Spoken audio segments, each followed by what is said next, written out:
మరికొద్ది రోజుల్లో ఆంధ్రప్రదేశ్ అసెంబ్లీకి ఎన్నికలు జరగబోతున్నాయి. సభలు, సమావేశాలు, రోడ్ షోలతో రాష్ట్రం హోరెత్తనుంది. ప్రధాన రాజకీయ పార్టీలు అభ్యర్థులను కూడా ప్రకటించాయి. కొందరు ఆల్రెడీ ప్రచారంలో దిగిపోయారు కూడా. ఈసారి 175 అసెంబ్లీ స్థానాలకు వందలాది మంది పోటీ పడుతున్నారు.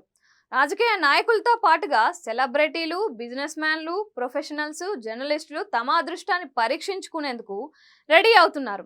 చెప్పుకోదగిన విషయం ఏంటంటే, ముఖ్యమంత్రులుగా పనిచేసిన వారి కుమారులు 6గురు ఈసారి ఎన్నికల బరిలో దిగడం విశేషం. వైఎస్ రాజశేఖర రెడ్డి కుమారుడు వైఎస్ జగన్మోహన్ రెడ్డి ముఖ్యమంత్రిగా ప్రజల హృదయాలను గెలుచుకున్నారు. ఇప్పుడు మరోసారి తనను ఆశీర్వదించాలని ప్రజలను వేడుకుంటున్నారు. ఎప్పటిలాగా ఈసారి కూడా ఆయన పులివెందుల నియోజకవర్గం నుంచి పోటీ చేస్తున్నారు. జగన్ ఇప్పటికే కడప నుంచి 2 సార్లు ఎంపీగా గెలుపొందారు. 2014లో ఎమ్మెల్యేగా గెలిచి శాసనసభలో ప్రతిపక్ష నాయకుడిగా ఉన్నారు. 2019లో మళ్లీ గెలిచి ముఖ్యమంత్రి అయ్యారు. ఇప్పుడు హ్యాట్రిక్ కొట్టడానికి రెడీ అయ్యారు. తెలుగుదేశం పార్టీ వ్యవస్థాపకుడు ఎన్టీ రామారావు 3 సార్లు ముఖ్యమంత్రిగా పనిచేశారు. ఆయన కుమారుడు నందమూరి బాలకృష్ణ మరోసారి హిందూపూర్ నుంచి టీడీపీ తరపున పోటీ చేస్తున్నారు. ఇప్పటికే వరుసగా 2 సార్లు గెలిచిన బాలకృష్ణ మూడోసారి తనను గెలిపించాల్సిందిగా ప్రజలను వేడుకుంటున్నారు.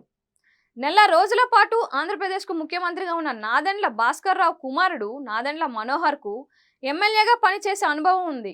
ఈసారి ఆయన జనసేన పార్టీ తరపున తెనాలిలో పోటీ చేస్తున్నారు. 2004, 2009 ఎన్నికల్లో కాంగ్రెస్ తరపున విజయం సాధించిన మనోహర్ కొంతకాలం అసెంబ్లీ స్పీకర్గా కూడా పనిచేశారు. ఇక 14 ఏళ్ల పాటు ముఖ్యమంత్రిగా ఉన్న నారా చంద్రబాబు కుమారుడు లోకేష్ మంగళగిరి నుంచి మరోసారి పోటీకి దిగుతున్నారు. గత ఎన్నికల్లో ఇదే మంగళగిరిలో ఆయన ఓడిపోయారు. ఈసారి ఎలాగైనా గెలవాలని పట్టుదలతో ఆయన ఉన్నారు. మరో ముఖ్యమంత్రి నేదురుమల్లి జనార్దన్ రెడ్డి కుమారుడు రామ్ కుమార్ వెంకటగిరి నియోజకవర్గం నుంచి వైఎస్ఆర్ కాంగ్రెస్ పార్టీ తరపున పోటీ చేస్తున్నారు. ఎన్నికల్లో పోటీ చేయడం ఈయనకి ఇదే మొదటిసారి. గతంలో ఆయన తల్లి నేదురుమల్లి రాజలక్ష్మి ఇక్కడి నుంచి గెలిచారు. విద్యాశాఖ మంత్రిగా కూడా పనిచేశారు. ఇంకో ముఖ్యమంత్రి కోట్ల విజయభాస్కర్ రెడ్డి కుమారుడు సూర్యప్రకాష్ రెడ్డి తెలుగుదేశం పార్టీ తరపున డోన్లో పోటీ చేస్తున్నారు. ఈయన గతంలో అంటే 1991, 2004, 2009 ఎన్నికల్లో కర్నూలు లోక్సభకు ఎన్నికయ్యారు. కేంద్రంలో రైల్వే శాఖ సహాయక మంత్రిగా కూడా పనిచేశారు. అప్పుడు కాంగ్రెస్ పార్టీలో ఉన్న సూర్యప్రకాష్ రెడ్డి ఇప్పుడు టీడీపీలో ఉన్నారు. అయితే తాత తండ్రుల పేర్లు చెప్పుకొని గెలిచే రోజులు కావివి.